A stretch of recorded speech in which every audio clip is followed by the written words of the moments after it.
Gloria Starr here, the Global Image, Etiquette and Communication Coach. Let's talk about cubicle etiquette. So many of our offices all over the world have small, tiny cubicles that many of us work in.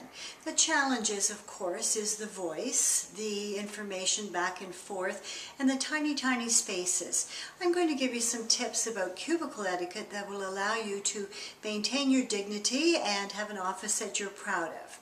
I strongly recommend minimal, if any, personal things in your cubicle office.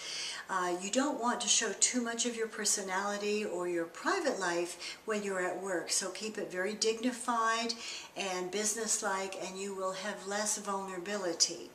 Also, I recommend during work hours that you respect your employer and the paycheck that you're earning by not making personal phone calls or being on the internet for personal searches or any of the social media pages. It's very inappropriate and quite disrespectful.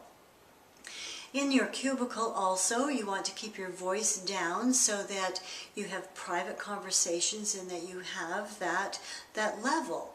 Also, I recommend strongly not eating in your cubicle, and if you absolutely must, due to a time crunch on a project, make sure that the food that you have chosen is not smelly or messy, because cubicles are hard to keep clean.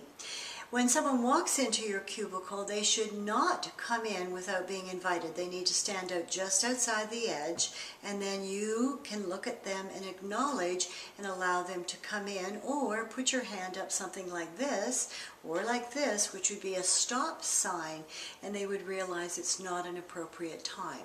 So you want to respect yourself and your other peers and colleagues, and you also want to respect your boss. So it is an office, but it's wide open to the public and anyone who works there. Always be aware.